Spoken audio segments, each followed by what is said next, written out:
Hello' everyone যে আমি mobile ফোনত কেনেকৈ চেন্সাছৰ সেলফ এনামৰেশ্যন কৰিব পাৰিম সেই সম্বন্ধে জানি লওঁ।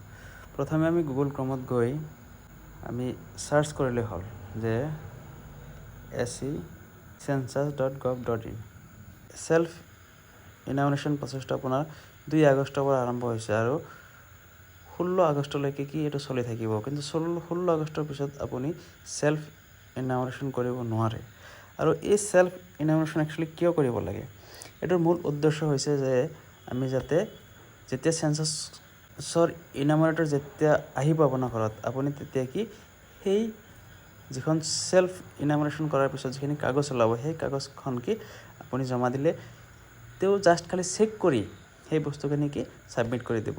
গতিকে তেতিয়া বেছি টাইম নালাগে। গতিকে সেইকাৰণে আমি নিজৰ তথ্যখিনি ভালদৰে শুদ্ধভাৱে নিজে ভৰালে হয় বস্তুখিনি ভাল হয়।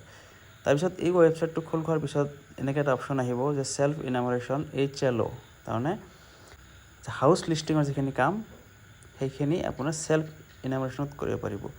যে পপুলেশ্যন চেন্সাছ এতিয়া আৰম্ভ হোৱা নাই, পপুলেশ্যন চেন্সাছ আপোনাৰ দেৰি আছে। গতিকে যে ইয়াতে কিছুমান নটিফিকেশ্যন আহিছে, ইয়াতে কি লিখা আছে, 1 household should use only 1 mobile number. এখন ঘৰত এটা মোবাইল নাম্বাৰ ইউজ কৰিব দিছে। This portal is available from 6 AM to 12 midnight, যে ৰাতিপুৱা 6 বজাৰ পৰা ৰাতি 12 বজালৈ আপুনি এইখিনি কাম কৰিব পাৰিব। যে এই কামখিনি একেবাৰে সহজ, যদি আপোনাৰ অলপ এই বস্তুখিনি মোবাইলৰ বিষয়ে জনা আছে আপুনি কৰিব পাৰে। গতিকে প্ৰথমে এটা অপশ্যনটো আহিছে যে চিলেক্ট ষ্টেট UT, যে আমাৰ ষ্টেট চিলেক্ট কৰিম আসাম। চিলেক্ট কৰাৰ পিছত এনেকুৱাকৈ এটা পপ আপ মেছেজ আহিলে যে through this portal you may provide information for HLO যে pertaining to your household. It will take about 15 to 20 minutes to complete the process. যে এই প্ৰচেছখিনি কৰিবলৈ আমাৰ 15 পৰা 20 মিনিট সময় লাগিব। আৰু এইটো মোৰ এটা কনচেণ্ট যে হয় মই এই কামখিনি কৰিবলৈ মই ইচ্ছুক। যে after confirmation and submission you will be provided a self enumeration ID, যে এটা ID আহিব। সেই আইডিটো আপোনাৰ থ্ৰু মেছেজ বা ইমেইলত আহিব। When the census enumerator visit your house, please share this SCID with him/her to facilitate completion of the HLO for your household. যে এইখিনি অনলাইন কৰিয়েই আমি ভাবিব নালাগে আমাৰ কাম হৈ গ'ল। যেতিয়া আপোনাৰ এই চেন্সাছ ইনামৰেটৰজন আপোনাৰ ঘৰত আহিব, তেতিয়া আপুনি এই শেষত যোনটো আপুনি SCID পাব, সেই আইডিটো তেখেতক আপুনি জমা দিব লাগিব। তাৰপিছত মই ষ্টেট চিলেক্ট কৰিলোঁ। এই পপ আপ মেছেজ আহিলে মই ইয়াতে অ'কে মাৰি দিব লাগিব। অ'কে মৰাৰ পিছত ইয়াতে আমাৰ name of Euro house hold, email ID, mobile number এইখিনি এড কৰিব লাগিব। গতিকে মই এইখিনি ফিল আপ কৰোঁ।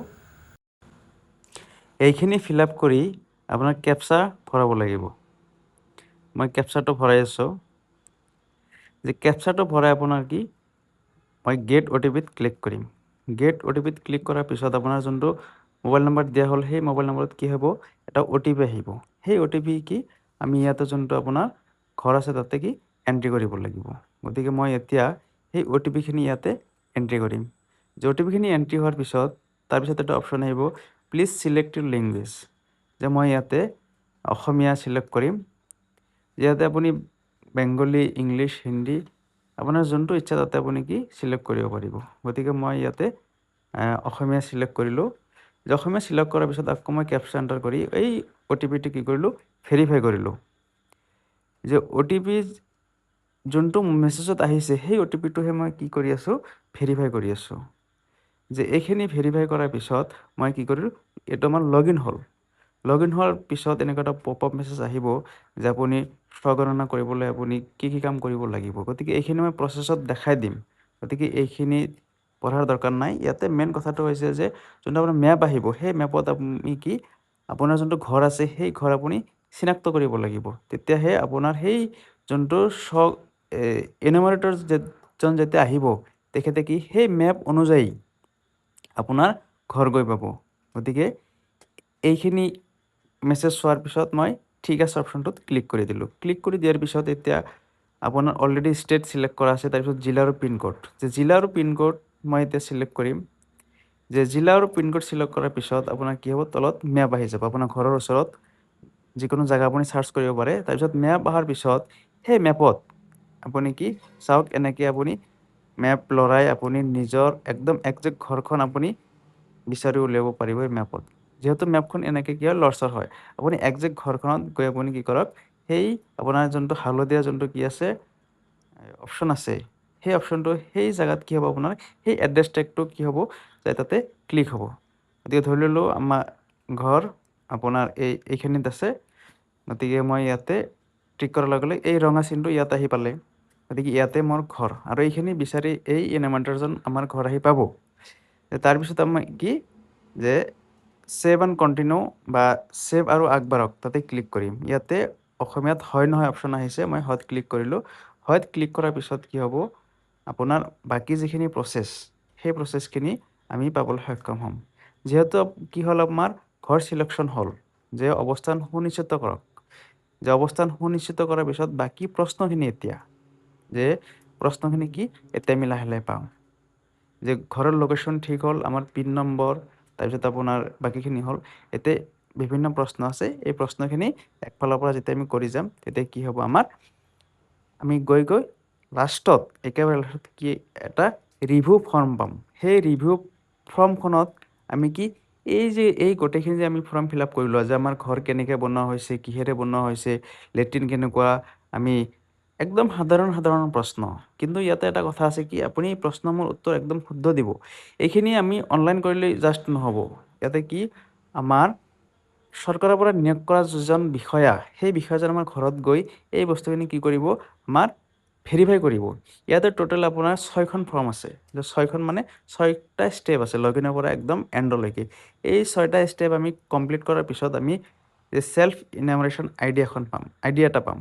সেই আইডি আমাৰ কি, সেই ইনামৰেটৰজন যেতিয়া আহিব তেওঁক আমি প্ৰভাইড কৰিব লাগিব। যে এই ফৰ্মসমূহ ফিল আপ কৰাৰ পিছত আমি হয় নহয় ক্লিক কৰি গৈ আমি একদম শেষত যোনটো এই গোটেই ফৰ্ম কেইখন যে ফিল আপ কৰিলোঁ, ইয়াৰে আমি এটা প্ৰিভিউ পাম। গতিকে ফৰ্ম কেইখন ফিল আপ কৰা হ'ল, ইয়াতে চাওক। এতিয়া শেষত গৈ যেতিয়া আমি ছেভ এণ্ড কণ্টিনিউ মাৰিম, তেতিয়া ইয়াতে যে পূৰ্বলোকন, অৰ্থাৎ আগতে যিখিনি ফিল আপ কৰিছিলোঁ সেই গোটেইখিনি তথ্য কি আমাক একেলগে দেখুৱাই আছে।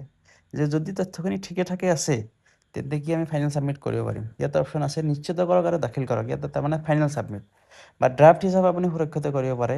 আৰু যদি কিবা ভুল হৈছে সম্পাদনা কৰিবলৈ ঘূৰি যাওক, 3 নম্বৰ অপশ্যনটোত ক্লিক কৰি আপুনি আকৌ প্ৰথমৰ পৰা এই বস্তুখিনি কি কৰিব পাৰে, আকৌ ফিল আপ কৰিব পাৰে। গতিকে ইয়াতে আপুনি নিজৰ মোবাইল নম্বৰ বা বাকী যিখিনি আপুনি তথ্য ফিল আপ কৰিছে সেইখিনি কি আপুনি ফিল আপ কৰিব পাৰে।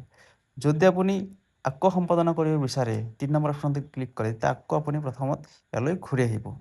যিহেতু ইয়াতে ফাইনেল ছাবমিট কৰা হৈছে, ফাইনেল ছাবমিট কৰাৰ পিছত কি ইয়াতে আপুনি এটা আইডি পাব, যে ছেল্ফ ইনামৰেশ্যন আইডি। এই আইডি আপোনাৰ যেতিয়া বিষয়া এজন আহিব, তেতিয়া আপুনি তেওঁক দেখুৱালে এই বস্তুখিনি কি তেওঁ জাষ্ট ভেৰিফাই কৰিব। যদি আপোনালোকৰ কিবা যদি কাইণ্ডলি খোকোজা থাকে মোক কমেণ্ট কৰি জনাব। গতিকে ভিডিঅ'টো চোৱাৰ বাবে ধন্যবাদ।